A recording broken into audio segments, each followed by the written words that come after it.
할렐루야 감사합니다. 오늘 오후 여호수아 사사기네 그죠? 사사기 3장 우리가 공부를 하겠습니다. 자, 여러분들 사사는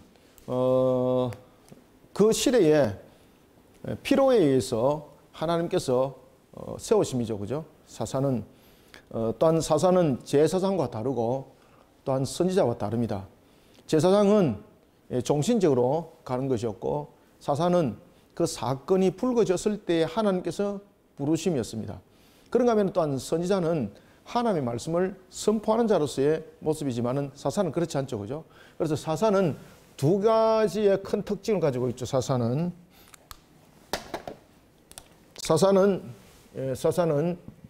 전체적인 의미에서 정치적인 문제 그리고 군사적 문제에서 권리와 그 권한을 가지고 사익을 감당하는 그 중심이죠. 그 다음에 사사는 또한 재판권을 가지고 있다. 그죠? 그래서 사사와 그리고 우리가 선지자와 그리고 제사장은 분명히 그 사익에 있어서 우리가 구분이 되는 것을 볼 수가 있습니다. 자, 이런 사사들을 부를 때에 제 첫 번째 사사가 이제 등장하는데 오늘 첫 번째 사사가 누굽니까? 그렇죠. 온니엘이죠. 자, 첫 번째 사사가 온니엘이 된 것이 이것이 문제입니다. 여러분들, 온니엘은 어느 지파 소속일까요? 온니엘이 그 7절부터 이제 등장을 쭉 하고 있죠. 온니엘이 그 누구의 아우였더라라고 이야기를 합니까? 갈렙의 아우였던 그나스의 아들이었더라. 그죠? 온니엘이. 그래서 그 9절에 그 이야기를 하고 있네요. 첫 번째 사사로서 여러분 온니엘이 나타나고 오늘 본문에 보면은 두 번째 사사로 또 누가 나타납니까? 12절에 보면은 두 번째 사사로 쭉 등장하는데 이때는 또 앞에 그 나타났던 온니엘과 또 다른 부분들이 또 있는 거죠. 이때는 사사가 나타났는데 그 사사가 누굽니까? 에훗이죠, 그죠? 에훗.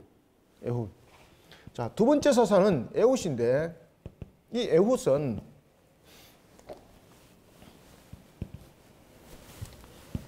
두 번째 사사가 에훗인데 자, 첫 번째 사사와 두 번째 사사의 차이점 봅시다. 자, 첫 번째 사사 온니엘은 지파가 어디예요? 유다 지파 소속이죠. 남쪽. 그죠? 유다. 자, 그 다음에 두 번째 사사는 어느 지파 소속이에요?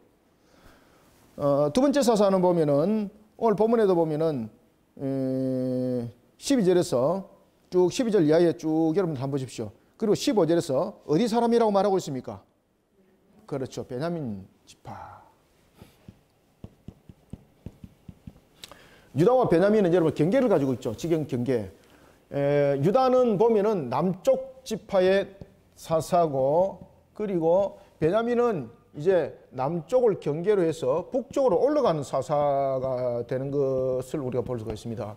그러면은 이 사사는 전체적인 부분에 대해서 12지파를 다 다스리는 사사가 아닙니다.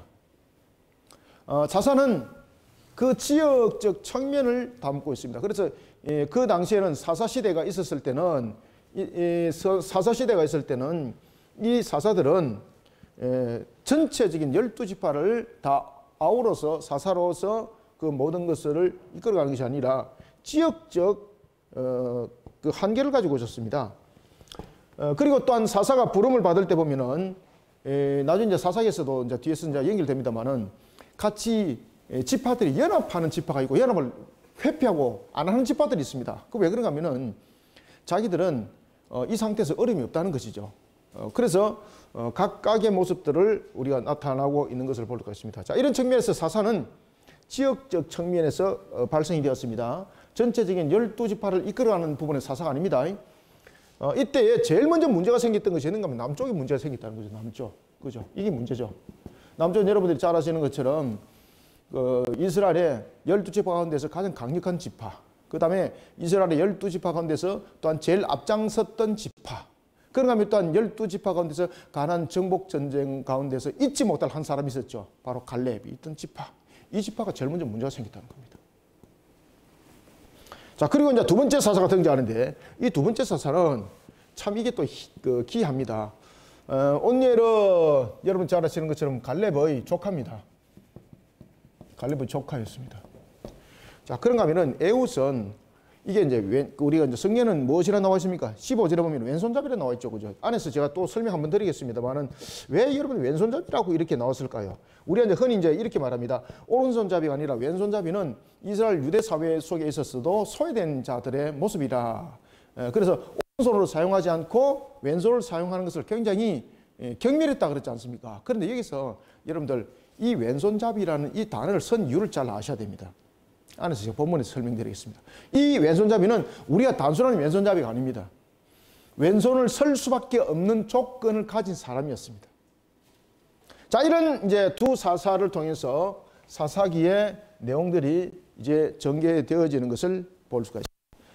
그럼에도 불구하고 이 두 사건 속에서 등장했던 사사들의 공통점들은 뭔가 하면 전부 다 여호와 하나님을 떠났더라라는 내용으로 이 내용들이 전개됩니다. 여호와 하나님을 떠났더라. 그들이 하나님을 떠나면 되나요? 그들이 하나님을 배반하면 되나요? 하나님을 떠났더라. 이게 여러분들 전부 다 우상숭배지 않습니까? 우상숭배가 결탁을 했고 이 우상숭배와 결탁했던 가장 큰 분모가 공동분모가 어디서 나타났겠습니까? 이방인들과 함께 결탁함으로써 이방인들을 쫓아버리지 못함으로 하나님의 말씀 가운데 그들이 온전히 서지 못함으로라는 이 분식이 성립이 되었습니다. 이게 이방인들과 공동분모죠, 그죠? 이방인들과 함께함으로 그러면서 분자가 우상숭배로 딱 등장한 거죠. 그러면서 결국은 하나님을 떠났더라라는 이 결론이 나타났고 이 속에서 그들은 결국은 우상숭배로 끝나는 것이 아니라 하나님을 떠난 것으로 끝나는 것이 아니라 하나님으로부터 징계값이 주어지게 되게 됩니다. 그러면서 그들이 그 이방인들의 다스림 속에 들어가게 되는 그런 역사들. 자, 오늘 본문 속에서 이제 전개되십니다. 자, 3장 1절부터 한번 봅시다. 여호와께서 가나안의 모든 전쟁을 알지 못한 한 이스라엘을 시험하려 하시며. 자, 여러분들 하나님이 시험하려면 이유가 있는 거잖아요. 그죠? 그런데 여기서 하나님께서 왜 시험을 하려고 그랬을까요? 3장 1절에 보면 가나안의 모든 전쟁을 알지 못한 이스라엘은 어떤 자들인가 하면 광야 속에서 태어난 자녀들입니다. 광야 속에서 이제 태어났던 그 자녀들, 그들은 출애굽의 역사를 알지 못하죠. 그런가 하면 또한 정복 전쟁이 일어나고 난 이후에 요단강의 사건까지만 해도 또한 광야에서 태어난 사람들도 경험하죠. 요단강의 사건, 그 다음에 여리고성의 사건 다 기억하잖아요. 그런데 여기서 이제 모든 전쟁을 알지 못한 자들이라는 것은 출애굽도 경험하지 못하였고 광야를 거쳐서 있던 자들은 또 그래도 요단강을 경험했고 여리고성을 경험했고 아이성 전투 이런 거 다 경험했지 않습니까? 그것을 알지 못하는 자들입니다. 그건 다시 말하면은 출애굽한 제3세대라고 볼 수가 있습니다. 2세대까지는 그것을 알 수 있는 경험이 있었죠. 1세대는 보면은 홍해 사건의 장본인이 되지 않습니까? 2세대는 어디의 장본인들입니까? 요단강의 장본인이잖아요. 우리가 이제 그 이스라엘 백성들이 가나안 땅에 정복을 하기까지, 이 가나안 땅에 정복을 하기까지 1세대와 그리고 2세대와 그리고 3세대가 겪었던 것이 각각 다릅니다. 1세대는 이들이 출애굽에 관한 부분에서 열장이라든지 이런 것들을 다 겪게 되는 거죠. 그리고 홍해 사건, 그리고 광야의 사건 뭐 이런 부분들도 함께 겪게 되는 거죠. 2세대 사건들은 여러분들 잘 아시는 것처럼 광야에서부터 이제 출발하여서 이들이 무엇을 겪게 되는 겁니까? 요단강의 사건을 그들은 겪게 되고 그 다음에 여리고성의 사건 이런 걸 다 경험하게 되는 것이죠. 그런데 이 3세대에 있는 이들이 문제였습니다. 이들은 뭔가 하면 이 앞에 사건들을 경험하지 못한 상태 속에서 이제 가나안에 정착을 하면서 세대가 형성되었던 세대, 3세대들. 가나안 정착했어. 그럼 하나님께서 이들을 왜 시험하실까? 하나님께서 이들을 시험하려는 이유는 무엇이었을까? 여러분, 이들을 왜 시험하려고 했을까요? 4절에도 보면은 하나님께서 그들을 시험하는 이유를 딱 정확하게 지금 설명을 하고 있어요. 이건 뭔가 하면은 하나님께서 이유 없이 시험을 한 것이 아닙니다. 왜 시험을 했겠습니까? 오늘 그 4절에도 이야기를 하고 있는데 이들이 하나님을 향한 신앙에서 떠나버렸다는 거예요. 그래서 1세대, 2세대는 각각의 그래도 하나님을 향한 신앙 속에서 하나님이 살아계심을 그들은 보게 되었고 그리고 하나님의 역사를 보게 되었고 하나님의 은혜도 체험을 하게 되는 것인데 이 3세대는 보면은 그냥 1세대와 2세대가 뿌려놓은 그 바탕 위에 누리는 역할을 했던 거죠. 누릴 역할들을 하더라도 여러분들 신앙은 객기로 가면 안 되는 거잖아요. 이 속에서 문제가 생겼다는 겁니다. 그래서 하나님께서는 이들에게 신앙으로서 다시 연단하고 살아계심을 발견하고 알게 하게 하고 하나님의 은혜가 무엇인지를 알도록 하기 위해서 시험하심에라는 것입니다. 그래서 하나님은 이유 없이 까닭 없이 시험한다 시험 안 한다. 절대 시험하지 않습니다. 하나님. 2절에 보면은 이스라엘 자손의 세대 중에 아직 전쟁을 알지 못한 자들에게 그것을 가르쳐 알게 하려 하사 남겨두신 이방인 민족들. 그래서 3세대를 말하고 있는 겁니다. 가나안 정복전의 3세대들. 남겨뒀다. 여러분들.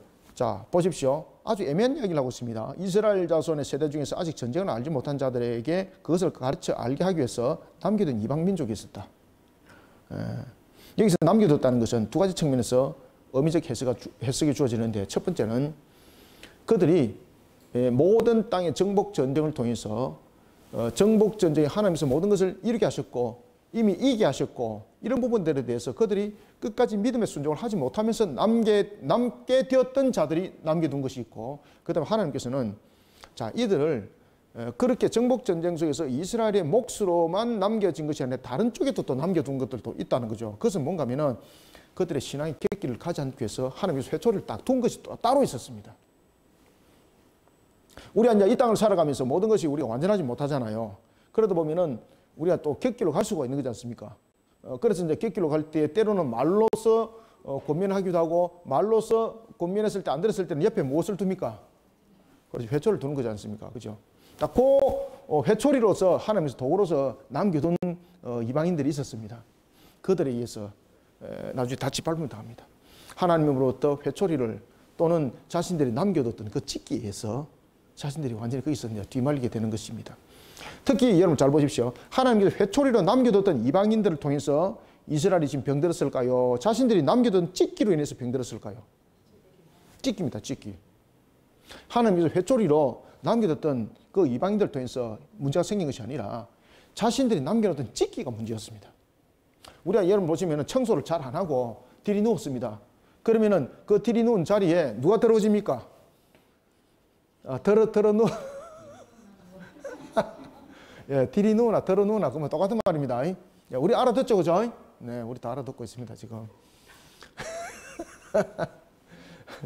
더러 누웠던 그 자리는 누운 사람이 더러워지게 되는 거죠. 그죠? 그러면 그 더러운 것은 결국은 여러분 빨아들이는 수고를 해야 되는 것과 똑같은 겁니다. 이와 같이 그들이 남겨뒀던 것이 문제가 된 겁니다. 그들이 남겨뒀던 걸 통해서 그들은 더러움을 받았고, 그리고 하나님께서 남겨둔 것을 통해서 또한 해초리를 맞습니다. 딱 이렇게. 남겨두신 이방민족은, 그래서 이 남겨둔 것은 이스라엘을 대적할 만한 막강한 힘을 가진 자들이 아니었습니다. 이미 이방 족속들은 이미 모든 것들이 기본적 세력들이 가나안의 7족속들이 이미 완전히 진멸당했고, 물론 이제 진멸당해서 완전히 끝난 것은 아니었고, 그들이 또 뿔뿔이 흩어져서 잔존 세력들을 형성하고 있는 것은 있었지만은 막강한 세력은 되지 못했습니다. 그들이 이스라엘 족속을 이길 수 있는 능력이 아닙니다. 그러면 하나님께서 남겨뒀다는 것은 무엇인가? 이스라엘이 하나님의 말씀에 불순종할 때를 위해서 징계 도구로 남겨뒀다는 거예요. 징계 도구로.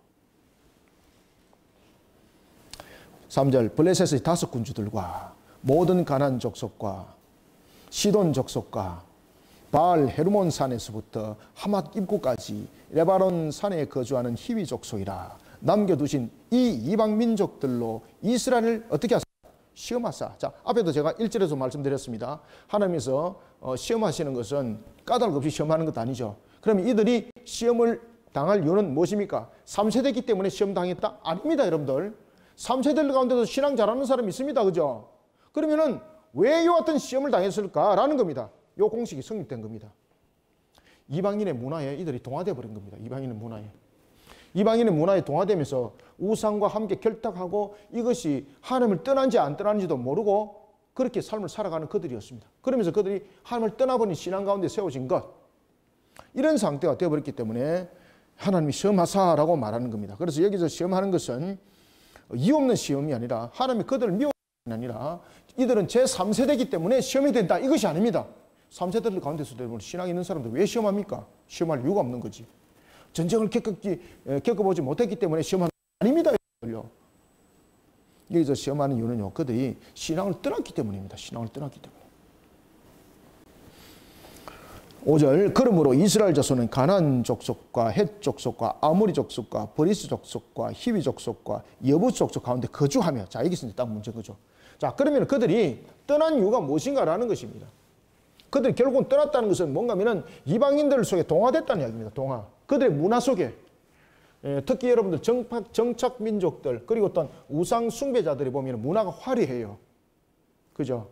우상 숭배자들은 자신들의 신에게 제의를 드리는 측면에 있어서 아주 화려함을 유지를 하잖아요. 왜냐하면 화려하고 크고 웅장한 것, 이것을 통해서 신을 감동시키는 거예요. 그렇기 때문에 이방인들의 제의는 매우 화려해요. 그러면서 그 속에서 이방인의 제의 속에서 많은 문화가 만들어졌죠. 그죠? 바로 그 문화에 동화되어 버린 거예요. 이게. 자, 그런 속에 이 문제점들이 발생하기 시작했습니다. 이런 속에 여호와를 떠났더라.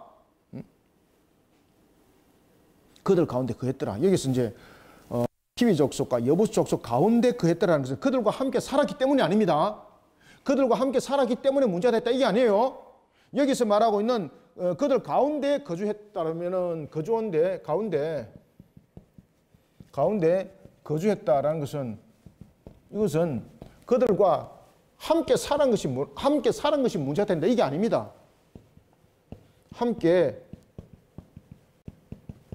사는 것이 문제가 된다, 이게 아닙니다. 이게. 여기서 그들 가운데에 거주하였다는 것은 오늘 본문 속에서도 뒤에서 이제 그 6절에서도 그 이야기를 정확하게 주고 있네요. 이거는 뭔가 하면은 거룩한 선민으로서의 정체성을 어떻다? 잃어버렸다는 겁니다. 선민의 정체성. 선민의 정체성을 잃어버렸다.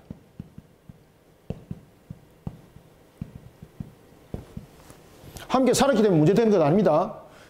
선민의 정체성을 잃어버렸다는 겁니다. 그러면 그들이 선민의 정체성을 잃어버린 가장 요소가 어디에 있을까라는 겁니다. 어디에 있을까? 어디에 있겠습니까? 삶의 방식에서 나타납니다. 삶의 방식에서. 이 삶의 방식에서 이들이 우상 숭배의 우상의 문화 속에 그들이 접어들게 되는 겁니다. 그래서 여러분들 보시면은 이 문화운동 굉장히 여러분들 중요합니다.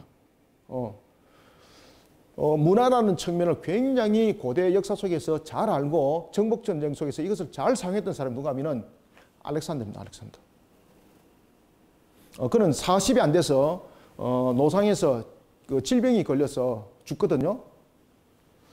약 한 13년, 뭐 짧은 기간 동안에 그는 세계를 그냥 11년, 13년 사이에 그 인도까지 그냥 다 장을 다 해버립니다.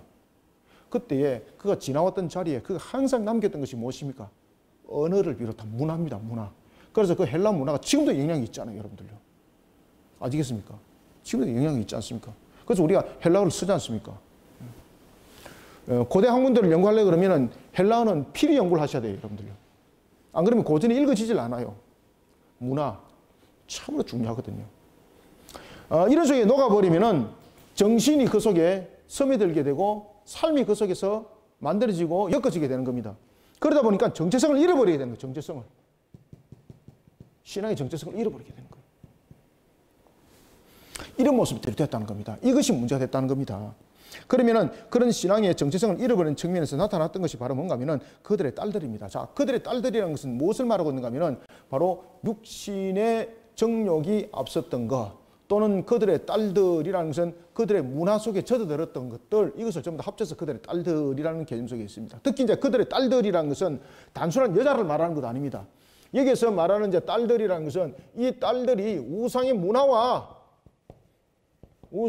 굉장히 결탁된 부분들을 함께 나타내고 있습니다.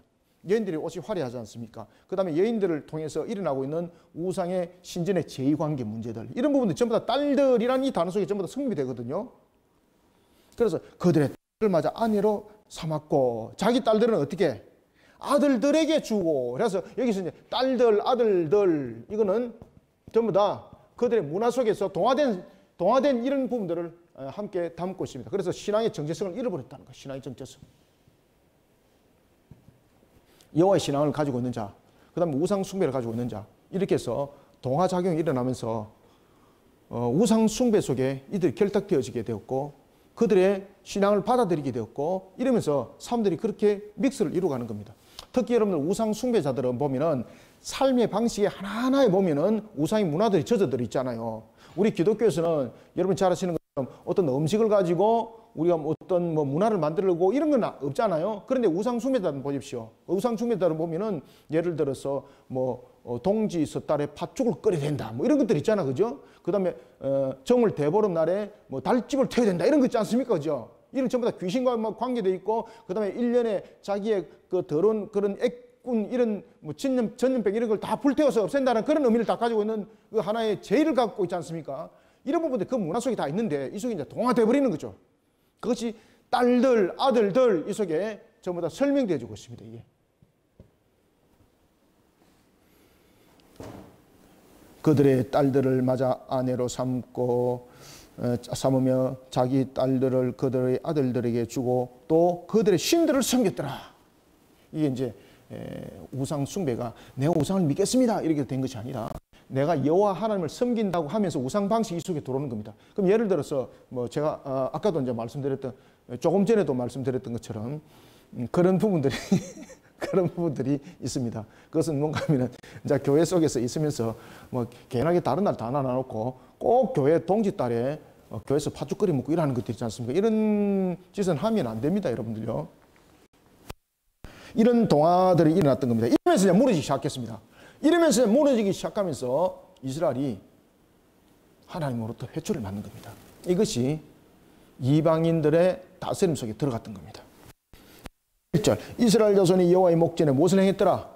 악을 행하여. 여기에 대해서 악을 행했다는 것은 무엇입니까? 바로 그들이 지금 어떤 모습으로 서 있는지도 알지 못하면서 이런 딸들, 아들들이라는 우상 문화 속에 젖어들며 그들의 신앙의 정체성을 잃어버렸고 이 속에서 그들이 우상 숭배를 지금 하는지 안 하는지도 모르는 속에 이들이 동화되어 버린 이런 모습. 그래서 목전에 악을 행하여라는 것은 여호와 하나님을 향해서 예배한다 말하면서 그 목전에서 우상 숭배가 되어버린 거예요. 지금 이해되시죠? 예를 들면은 우리가 예배를 드리면서도 우리가 예물을 드리지 않습니까? 예물을 드리는 것도 보면 우상 숭배적인 측면에 우상 숭배를 섬기는 자들은 많은 액, 많은 금액 이런 것들이 있지 않습니까? 신앙이 담겨지지 아니하는 이런 부분들의 하나의 모습들. 이런 것을 함께 다 담고 있는 것이 목전에 악을 행하여라는 겁니다. 다시 말하면 하나님께 예배를 드린다고 하면서 그 예배 방식이 우상 숭배 요소를 가지고 있더라 이 말입니다. 자기들의 하나님 여호와를 잃어버리고 바알들과 아세라를 섬긴지라. 그걸 보십시오. 지금 하나님을 예배하는지 바알과 아세라를 예배하는지 자기들은 분명히 지금 여호와를 섬긴다고 여호와를 예배한다고 하는데 사실은 이게 바알 양식이고 아셀 양식인 거예요. 8절 여호와께서 이스라엘에 진노하사 그들을 메소포타미아 왕 구산 리사다임의 손에 파셨으므로 이스라엘 자손이 구산 리사다임을 8년 동안 섬겼더라. 자, 여러분들 왜 그들이 구산 리사다임에게 8년 동안 섬기는 자가 되었겠습니까? 하나님께서 열받아가지고 8년 징계를 내리셨습니까? 지금 여기서 보면은 리사다임에게 8년을 그가 섬기더라라고 얘기를 하잖아요. 8년을 섬겼더라. 그러면 이것을 8년을 섬겼더라는 이 부분들이 징계의 값이었을까요? 1번. 자, 이거 잘 맞추셔야 됩니다. 1번. 징계의 값이었을까요? 이것도 이제 자다가 일어난 사람한테 물어보면 또 이 대답합니다. 징계의 값이었을까요? 1번. 그 다음에 두 번째. 8년 동안 깨닫지 못하다가 이제 겨우 자신의 죄를 깨달았다. 겨우 자신의 죄를 깨달았다. 1번, 2번. 어느 겁니까? 예? 2번입니다. 2번. 2번입니다. 일반적으로 보면은 8년 동안 섬겼다라는 것은 일반적으로 징계값으로 볼 수 있는 거죠. 이 징계값이 아닙니다. 이게 뭔가 하면은 그들이 징계로 지금 두드려 맞고 있는 사실도 8년 동안 몰랐다는 이야기입니다. 8년 동안에 지금 그들이 구산 리사다임에게 지금 짓밟히고 있고 지배를 당하고 있는 것이 하나님을 바로 섬기지 못한 그 죄의 값이라는 것을 그들이 8년 동안 못 깨달았다는 거예요. 빨리 깨달았으면 1년 만에도 깨달았겠죠. 못 깨달았다는 거예요. 나중에는 보니까 자신들이 왜 이렇게 구산 리사다임에게 그들이 짓밟힘을 당하고 있고 왜 이런 모습이 되었을까? 나중에 보니까 자신들이 하나님 앞에 무엇을 진범하고 있더라? 죄를 범하고 있다는 것을 무엇을 통해서 알았습니까? 고통 속에 살았을까요? 아닙니다. 무엇을 조명해 보니까 그때도 하나님 말씀이 있었죠. 그죠? 모세가 여기 있었죠. 뒤에 깨달았습니다. 뒤에 하나님의 법도와 규례를 뒤에 딱 대줘보니까 자기들이 지금 뭘 숭배하고 있더라? 하나님을 예배한다고 그러면서 우상을 섬기는 거예요. 그러니까 비로소 와, 우리가 하나님 앞에 죄를 짓고 있구나. 이걸 몇 년 만에 깨달았다는 겁니까? 8년 만에 깨달았다. 8년 만에. 아이고, 미련하지, 그죠? 금방 깨달아야 되는데, 근데 영적인 부분에 사로잡힌 자가 되면요, 이걸 구별하지 못하고 알지 못해요, 여러분들요. 그래서 8년 동안 섬겼더라라는 것은 징계의 값이 아닙니다. 8년 동안 회초를 맞았다 이게 아니에요. 8년 동안 못 깨달았다 이 말이에요. 못 깨달았다. 그런데 8년째 됐을 때 그들이 어떻게 깨달았을까? 이 말씀에 조명을 해보는 거죠. 그때서 비로소 그들이 하나님 앞에 죄를 지었다는 것을 알고 어떻게 합니까? 회개하였더라. 그러면은 하나님께서 여러분들 보시면은 7번을 77번 동안에 그 용서를 하신다 했었는데, 우리 같으면은 한 번 용서했다, 두 번 용서했다, 세 번째는 뭐라고 말합니까? 이것이 버릇되고 있네? 절대 해주면 안 돼. 이거잖아요. 근데 하나님은요, 받아들여요. 그것을 받아들여요. 참 하나님 대단하신 분이죠, 그죠? 그래서 하나님이요, 이스라엘 자손이 여호와께 부르짖으매. 자, 여기 뭡니까? 자신들이 죄인 줄 깨달았다는 겁니다. 그때서 비로소.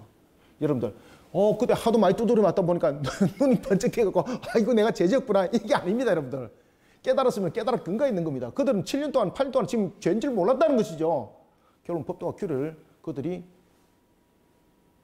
자신의 말씀에 거울에 비춰보는 거죠. 그러니까 성령께서 은혜를 베푸사 또한 비춰보게 하심이죠. 그때서 비록 그들이 하나님 앞에 죄를 지은 것을 알고 회개하였더니 하나님께서 그들을 붙잡아 주었다는 겁니다.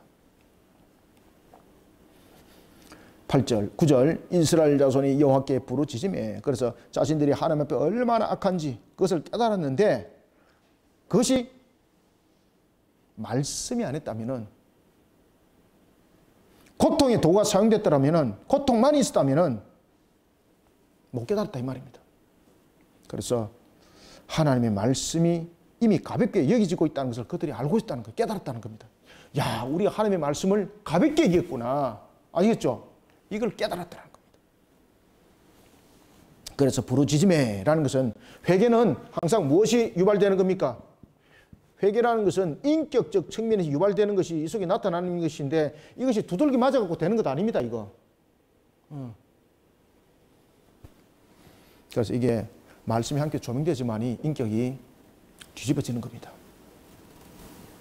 이스라엘 자손이 여호와께 부르짖으매 여호와께서 이스라엘 자손을 위하여 한 구원자를 세워 그들을 구원하게 하시니 그는 곧 갈렙의 아우 그나스의 아들 온니엘이라. 그래서 이게 사사 시대에 이제 반복적으로 이제 나타나는 대표적인 것들 가운데서 하나가, 하나님 앞에 그들이 죄를 범할 때에 하나님께서 그들에게 징계를 내리시고, 이때 그들은 자신의 죄를 깨달아 알고 회개를 하게 되고, 이 속에서 이 회개에 대해서 하나님은 어떻게 하세요? 그렇지, 용서하시고 이 속에 또한 하나님께서 은혜를 베푸시죠, 그죠? 은혜를 베푸시는데 이들이 나중에 어떻게 됩니까? 이게 문제입니다, 이거. 망각하니까 또 동일하게 어떤 일들이 또 일어나요. 요 짓을 또 하는 거예요, 이게 다람쥐 쳇바퀴 돌지. 여기 여러분 사사시대 모습입니다. 여기 사사시대 모습. 봅시다. 그래서 하나님께서 회개하여서, 그죠? 용서하시고 은혜를 베푸십니다. 용서하신 거로 끝나는 것이 은혜를 베푸셨죠. 이 은혜를 베푸시면서 하나님께서 누구를 세웁니까? 그렇죠. 사사를 세우는데, 이때 갈렙의 조카 온니엘을 세우게 되는 겁니다. 갈렙의 아우 그나스의 아들 온니엘이라. 10절, 여호와의 영이 그에게 임하셨으므로 그가 이스라엘의 사사가 되어. 자, 여기서 이제 사사는 남쪽 유다 지역에 한정된 겁니다. 그래서 제일 먼저 사사 시대에 사건이 터진 것이 결국 유다 지파 속에서 지금 사건이 터진 겁니다, 지금. 가장 유력한 지파, 가장 앞장섰던 지파, 그 지파 속에서 문제가 터진 겁니다, 지금. 오늘이라 여호와 영이 그에게 임하셨으므로 그가 이스라엘의 사사가 되어 나가서 싸울 때에 여호와께서 메소포타미아 왕 구산 리사다임을 그의 손에 넘겨 주심에 오넬이 손이 구산 리사다임을 이기니라. 그 땅이, 여기서 그 땅이라는 것은 하나님께서 언약의 선물로 준 땅. 그 땅이 피어난 지 몇 년? 그렇지, 40년에 그나스의 아들 온니엘이 죽었더라. 그러니까 그동안에 하나님 말씀으로 다스릴 때는 평강이 있었더라는 겁니다. 자, 그리고 난 뒤에 이제 북쪽 지파 쪽에서 또 동일한 문제들이 또 일어나기 시작합니다. 12절 이스라엘 자손이 또, 여기서 또라는 것은 이 사사시대의 특징 중 하나다 이 말입니다. 이 또라는 게 이게 또 여호와의 목전에 악을 행하니라. 이스라엘 자손이 여호와의 목전에 악을 행함으로 여호와께서 모압 왕 에글론을 강성하게 하사 그들을 대적하게 하시매. 여러분들, 이 모압과 암몬 족속은 하나님의 총에 들어오지 못하도록 했죠. 그죠? 특히 모압과 암몬은 그 혈통들이 어떻게 형성되는 겁니까? 롯의 두 딸로 인해서 형성되어졌던 하나의 참 말 그대로 부정한 시로 출발을 이뤘던 모압과 암몬. 이런 부분에 모압과 암몬 왕성할 이유가 없는 거죠. 그런데 하나님께서 그를 왕성하게 일으킵니다. 왜? 이스라엘의 징계가 도구가 되기 위해서. 모압 왕 에글론을 강성하게 하사 그들에게 대적하게 하심에 에글론이 암몬과 아말렉 자손들을 모아. 여러분 보십시오. 딱 연합해도 모압과 암몬이죠. 그죠? 연합해도.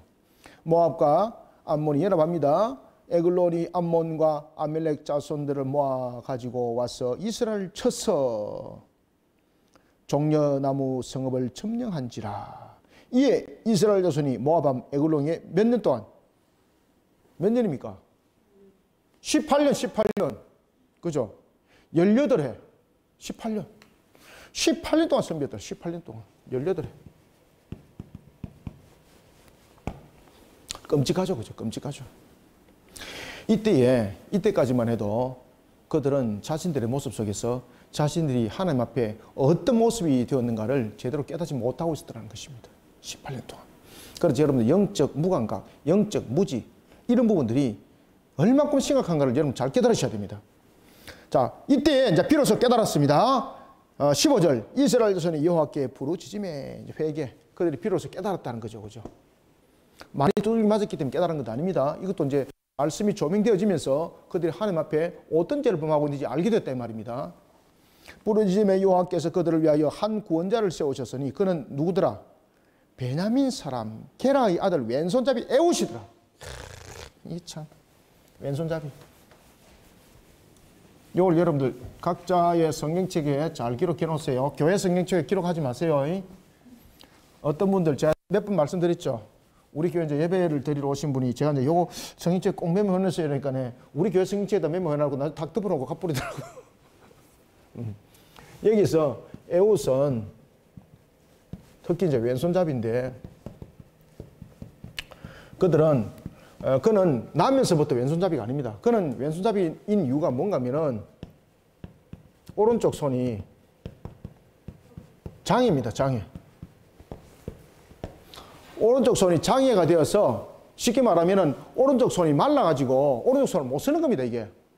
그래서 지금 왼손잡이라고 말하는 겁니다.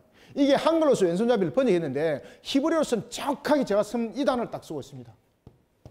히브리어는 무슨 말을 쓰고 있는가 하면은 오른손이 다쳤다. 오른손이 다쳤다.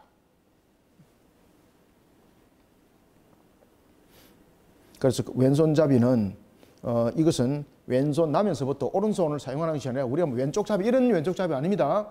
여기서 왼손잡이라는 것은 오른쪽 손이 장애가 있다. 오른쪽 손이 다쳤다.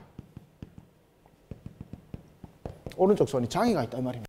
그래서 사람들의 눈으로 보면 그는 뭡니까? 장애인이에요. 장애인. 그래서 예우는 다른 말로 말하면은 신체적 부분에서 장애를 가진 사람입니다. 장애를 가진 사람. 신체적 장애를 가진 사람.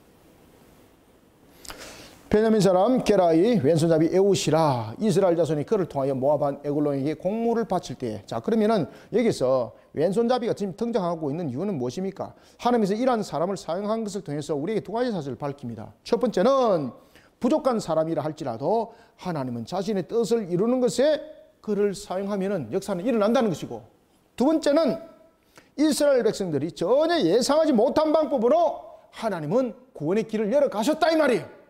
그죠? 하나님은 무엇이라고요? 하나님께서는 어떠한 사람이라도, 그리고 누구를 통해서라도 하나님 자신의 뜻은 이루어간다는 거예요. 그래서 우리의 신체, 우리의 환경, 우리의 여러 가지 이유들은 하나님의 뜻을 이루는 측면에서 절대 장애물이 못 돼요. 나는 배운 것이 없기 때문에, 나는 신체가, 나는 장애가 있기 때문에, 죄송합니다, 에웃도 무엇이다? 장애인이었습니다. 장애인. 근데 그거 사용받잖아요, 여러분들요. 그래서 여러분들이 하나님 앞에 쓰임 받는데 뭐 내 몸에 장애가 있다? 절대 여러분들 그 이유 못 돼요. 하나님은 하나님의 뜻을 세워나가는 데 측면에서는 어떠한 것들도 하나님 앞에 장애물이 될 수 없다는 것이고, 또 하나는 예상하지 못한 방법입니다. 예상하지 못한 방법을 통해서 하나님의 뜻은 어떻다? 이루어 가신다는 것. 여기 속에서 나타나는 것이 뭡니까? 전능성이에요. 전능성. 하나님이 전능성을 가지고 계신 것 믿으십니까? 그러면은 내 환경의 장애, 내 신체 장애, 이거 조건이 될 수 있다 없다? 그거하고 절대 핑계대지 마시기 바랍니다. 뭐 주의 일을 여러분들 감당하시길 바랍니다. 죄송합니다. 제가 왼쪽이 절어가지고 안 됩니다. 이런 소리 하지 마시길 바랍니다. 아시겠습니까? 제가 주의 일을, 여러분들 주의 일을 합시다니까. 우리 집이 지금 힘들어서 안 돼요. 이런 말 하지 마시길 바랍니다. 주님께서는요, 상상을 초월하는 방법을 통해서 그 모든 일들을 이루어 가십니다. 그렇기 때문에 항상 여러분들이 은혜를 받으시려면 아멘으로 화답하는 자들이 되시길 바랍니다. 우리 박정희 집사님 수술하러 가가지고 하나님께서 여러분 역사 일으킬 수 있어요. 우리 박정희 집사님 수술 딱 할 때 의사 손을 딱 잡으라니까 기도합시다 이래가지고 기도합시다. 주여 오늘도 이 의사의 손길을 친히 집도해 주시고 의사의 능력이 손이 되게 하여 주옵소서. 이러면 의사가 함부로 하겠습니까? 역사는 일어나는 거죠. 제가 여러분들 잘 아시는 것처럼 한 번은 다리 수술했고, 다리 수술하는데 마취가 안 되는 거 제가. 그러니까 의사가 마취실에서 와가지고 계속해서 이분 이상한 사람이네. 왜 이리 마취가 안 되지? 나중에 이제 하다도 안 되니까 그냥 잽시다 이라는 거라. 말이 굉장히 말이 무식하잖아요. 그냥 잽시다 이라는 거예요. 그러네요. 안 아픕니까? 그러니까 째는데 안 아플 수가 있겠습니까? 그럼 어떻게 됩니까? 참아야죠. 왜 안 됩니까? 그러니까 선생님 마취가 안 돼요. 마취가. 그래서 제가 그걸 허락했어요. 제가 누워가지고 수술실에 누워가지고 막 기계 막 쫙 기계 가는 소리 막 여러분 안 들어봤죠, 그죠? 수술실에서. 그래서 제가 누워 기도했습니다. 하나님, 이 의사가 지금 내 다리 째작을 하는데 이 짤 때에 칼이 닿는 그 순간 제 다리가 마취되게 해주십시오. 제가 강력하게 누워서 기도를 했습니다. 근데 몇을 딱 되는데 그게 내 다리 딱 느낌이 오는 거예요, 이거. 그런데 놀라운 것은 딱 칼이 딱 들어가는 딱 순간 그 칼이 나의 다리를 찢는 것이 전혀 안 느껴지는 거예요. 와, 아시겠습니까? 그러니까 의사는 계속 옆에서 내보고 참으세요 이러는데 뭐 아파야 참지 뭐. 그래 내가 괜찮아요. 그냥 하세요. 그러니까 참을만 하십니까? 그러니까 괜찮아요. 안 아픈데요. 그러니까 그래요. 잘 참으시네. 잘 참는 것이 아니고 감각이 하나도 없었어요. 하나도. 하나님께서 기도를 들어주시는 거예요. 기도를 들어주시더라고요. 그리고 제가 이제 심장에 관한 부분들을 할 때도 제가 여러분들 응급실에 실려갔잖아요. 그때 이제 개복을 다 이제 하다가 개복 팀들을 다 했다가 제가 이제 개복을 하게 되면은 이게 이식과 살아날 확률이 없다는 것이 딱 나타나 버린 거예요. 그래서 갑자기 수술이 변경이 돼 버렸어요. 제가 심장 수술실에서. 그러면서 담당 의사 딱 뭐라고 하는 겁니다. 제가 이런 이야기를 해요.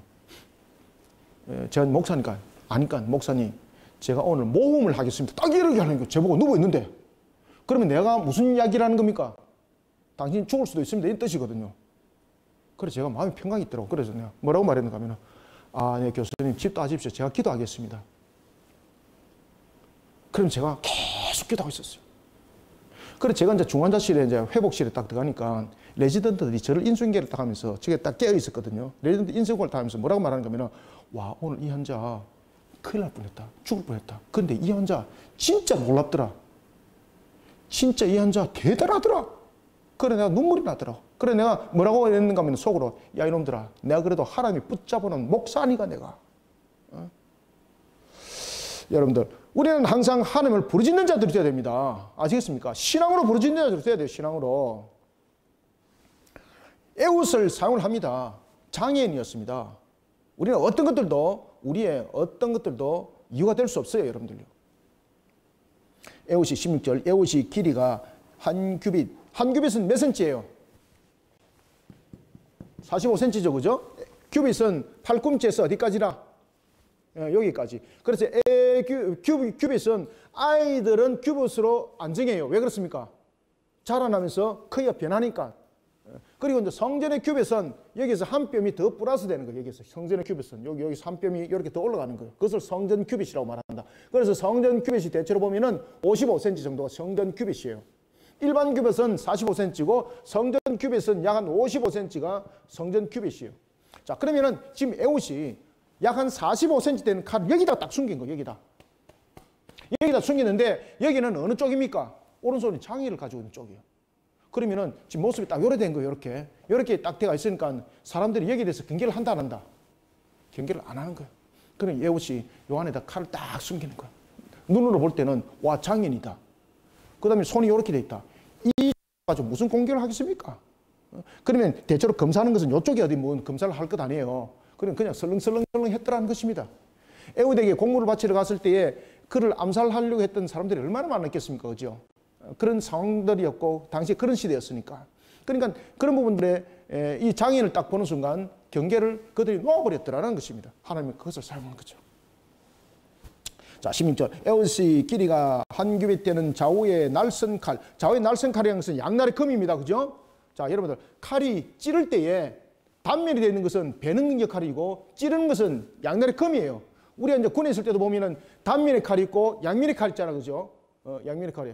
특히 육박전 할 때는 여러분 한 면의 칼을 안 써요. 여러분들요. 양면의 칼을 써요. 양면의 칼을 가려야만이 찌르고 빼고 이러지. 단면은 찌르도 잘 안 들어가요. 여러분들요. 베는 역할을 하는 거예요. 베는 역할. 용도가 달라요. 그러면 여기서 에웃이 준비한 것은 이 칼을 가지고 찌르겠다는 이야기예요. 아, 이것도 뭐 칼 강리하는 것 같은데. 오른쪽 허벅지 옷 속에 차고 우발찌겠다는 것이 오래전부터 이미 계획을 했다는 거죠. 철저한 계획. 그리고 특히 자신이 장애에 있는 요소를 이용을 했다는 거예요. 거사를 그렇게 준비해 나가는 것입니다. 17절 곡물을 요압 왕 에글론에게 바쳤는데 에글론은 매우 비둔한 자였더라. 아주 뚱뚱한 자였다는 거죠. 에웃이 곡물 바치기를 바친 후 곡물을 메고 온 자들을 보내고, 자, 이제 거사를 하려면은 비밀의 뭔가 이해를 해야 되잖아요. 곡물을 바치고 난 뒤에 가면서 같이 왔던 사람들은 돌려보내요. 아, 내 잠깐만 빠뜨리는 것이 있다. 그러면서 에웃에게 와요.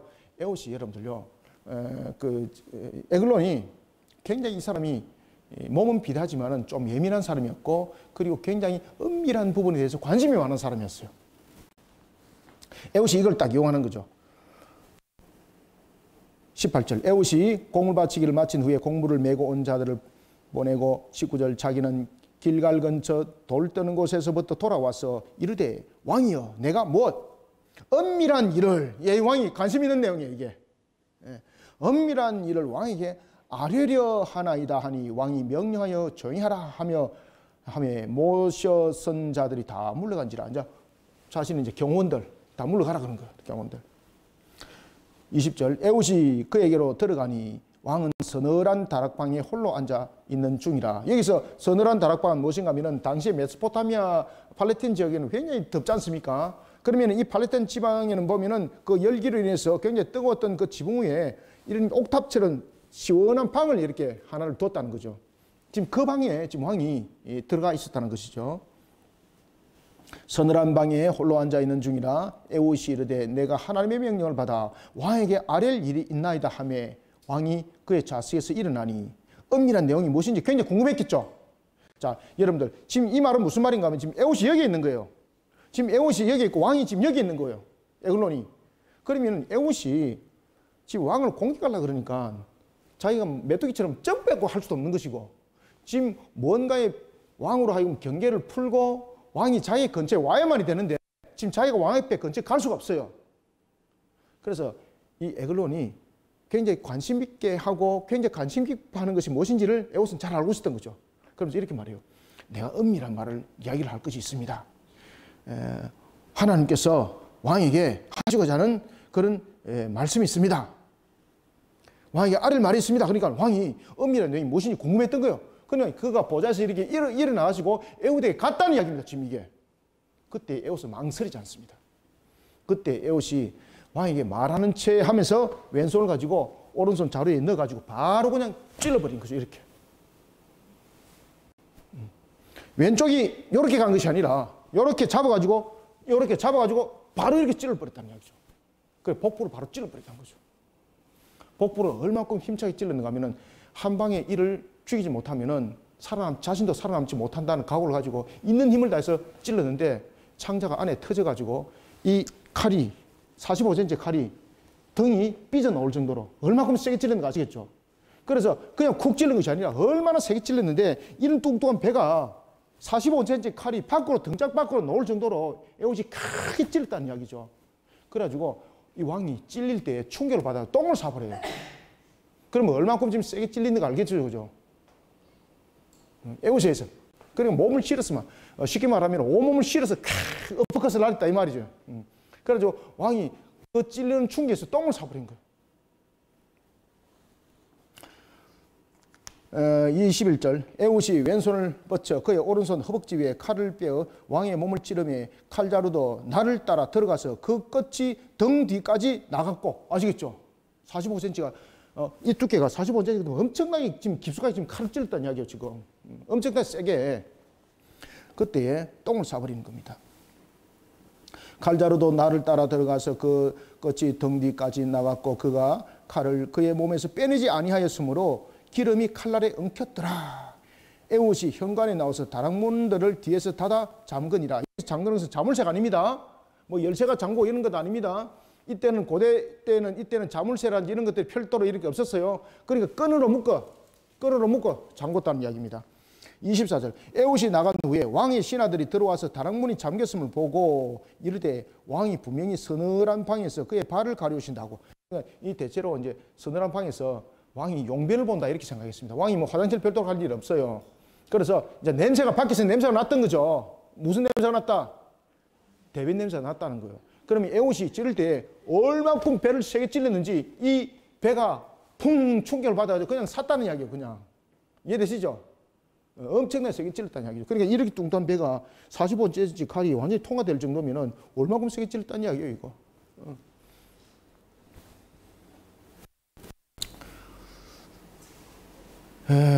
그래서 발을 가리우신다. 이건 발은 뭡니까? 변을 보는 겁니다. 변을 보는 거. 아, 변을 보고 계시구나 이 말입니다. 그때 그런 변 냄새가 났다는 이야기죠. 25절 그들이 왕이 다락문을 열지 아니하는지라 열쇠를 가지고 열어본지. 여기서 열쇠를 가지고 열어봤다는 것은 자물통을 가지고 키를 가지고 열었다는 것 아닙니다. 묶어져 있는 그걸 갖다가 다른 도구를 통해서 풀었다는 이야기입니다. 다른 도구를 통해서 풀었다는 이야기입니다.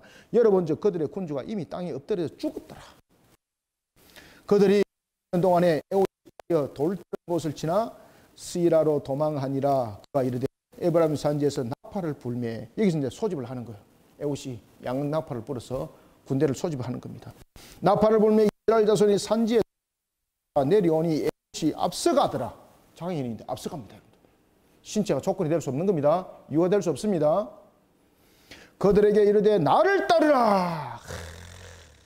얼마나 이면 용기 납니까? 나를 따르라. 여호와께서 너희의 원수들인 모압을 너희의 손에 넘겨주셨느니라 하며 무리가 에옷을 따라 내려가 모압 맞은편 요단강 나루를 장악하여 한 사람도 건너지 못하게 하였고 그때 모압 사람 몇 명이? 10,000명. 여기서 10,000명이라는 것은 숫자로도 10,000명이라 볼 수 있고 그 다음에 이 10,000명이라는 것은 그들의 모든 군사들은 모두 죽임을 당했다. 이게 이제 열에 관한 부분이죠. 그죠? 예. 열이라는 것은 충만한 숫자에 가득 찬 숫자에 대한 부분들을 이 지금 만이라는 것은 최고의 큰 숫자로 지금 다시 한 번 더 표현하고 있는 것이죠. 10,000명을 죽었으니 모두 다 장사다. 장사요 모두 용사라. 한 사람도 도망하지 못하였더라. 하나님께서 이렇게 완전하게 승리를 하게 해 주셨더라는 것입니다. 자, 그러면서 몇 년 동안 안정이 있었더라? 80년 동안. 그날에 모압이 이스라엘 수하에 굴복함에 그 땅에 80년 동안 평안하였더라. 80년. 우리는 80년이 아니라 주님 오시는 그날까지 우리는 평안해야 됩니다. 무엇을 통해서? 항상 말씀을 통해서, 말씀의 거울을 통해서 여호와를 향한 신앙으로 우리의 근본들을 바로 세워나갈 때는 80년이 아니라 주님이 오시는 그날까지 우리에게 평안함이 있습니다. 자, 그러면서 이제 31절에 보면은 사사를 소개할 때 가장 짧게 소개한 사람이 누구겠습니까? 자, 삼가를 어느 지파 할까요? 12명의 사사 가운데서 지파에 흔적이 없는 사사가 있는데 그가 바로 누굽니까? 삼갈입니다. 삼갈. 딱 한 줄로 그냥 정리합니다. 에훗 후에는 아낫의 아들 삼갈이 있어 소 모는 막대기로 블레셋 사람 600명을 죽였고 그도 이스라엘을 구원하였더라. 아멘. 여기서 소 모는 막대기가 어느 정도인가 하면 대략 한 2.4m 정도 된답니다. 2.4m. 이 2.3m 되는데 이게 이제 어떤 식으로 되어 있는가 하면 이런 식으로 구조가 되어 있어요. 여기에 앞에는 이렇게 좁비단 목과 같은 이런 것이 있었고 뒤에는 이런 날이 이렇게 있었어요. 이렇게 끌이. 여기에 한 2.3m. 자, 여러분들 이 도구를 보면은 우리가 그 삼국시대 때에 우리가 마치 이제 장비와 관우가 썼던 무기와도 대체로 이제 관우가 썼던 무기가 이제 이런 부분들에 이제 이 단면도란 이런 그 칼들이 있었거든요. 그런 부분들의 내용인 것 같아요. 그래서 이 삼갈이 2m, 2.4m 정도 되는 무기를 쓸 수 있다면은 그가 키가 작지 않다는 거죠. 그죠? 기골이 장대하다는 것을 우리가 또 볼 수 있는 거죠. 마치 골리앗과 같은 그런 기골이 장대한 자였을 것이다. 이렇게 예측을 할 수가 있습니다. 자, 이런 속에 또한 이스라엘의 평강이 있었더라. 자, 우리는 오늘 사사기를 통해서 두 사사를 봤습니다. 세 명의 사사를 봤죠. 그죠? 한 사람은 온니엘이고 그리고 한 사람은 에훗이었고 한 사람은 삼갈이었더라. 이 모든 것이 하나님께 온전히 바로 서고자 하는 자들을 하나님이 이렇게 은혜를 베푸사 회복의 길로 이끌어 간다는 것. 그렇지만 또한 망각을 하면 안 된다는 것이죠. 그래서 우리에게는 중요한 것은 80년의 안녕, 40년의 안녕, 이것이 중요한 것이 아니라 주님이 오시는 그날까지 우리를 온전히 바로 세우기 위해서는 항상 우리를 하나님의 말씀에 바로 세우는, 여호와 신앙 가운데 바로 세우는 우리의 모습이 매우 중요하다는 것입니다. 오늘도 이러한 속에 우리들의 근본들을 온전히 바로 세워가는 저와 여러분들이 다 되시기를 소원합니다. 하나님 감사합니다. 주님께서 오늘도 우리를 이렇게 세워주시고 주 앞에 영광된 걸음을 걷게 하시니 감사합니다. 오늘 세 명의 사사를 우리가 보았습니다. 한 명의 사사는 갈렙의 조카였던 온니엘이었고, 한 명의 사사는 한쪽 손이 장애를 가지고 있는 에훗이었습니다. 그런가 하면은 또 한 명의 사사는 단 한 절로 소개가 끝나고 있는 삼갈이었습니다. 우리는 이들의 화려함을 조명하는 것이 아니라, 이들의 능력을 조명하는 것이 아니라 하나님의 신앙 가운데 바로 세워지지 못한 이스라엘 향한 징계를 우리는 바라보며, 또한 회개하는 자를 하나님께서는 회복시키고 또한 그들을 바르게 인도하는 것을 봅니다. 우리에게 이 시대는 필요한 사사가 있는 것이 아니라 하나님의 말씀 가운데 온전히 세워질 우리의 모습들이 너무나도 중요하다 생각합니다. 교회들이 빛이 되고 소금이 되어서 이 사명들을 온전히 감당하는 시대의 사사가 되게 하여 주옵소서.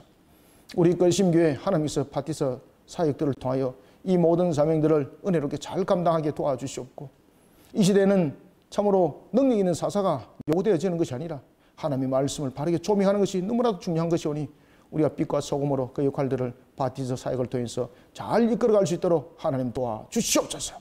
또한 이 일들을 통해서 헌신하고 섬기는 우리 또한 거리심교회 권사회와 그리고 우리 모든 성도들, 우리를 돕고 섬기는 손길들 복이 복을 다하여 주시기를 원합니다. 하늘의 문을 열어주시고 주님의 사명을 온전히 또한 감당할 수 있도록 우리의 능력을 다하여 주옵소서. 예수님의 이름으로 기도드립나이다. 아멘.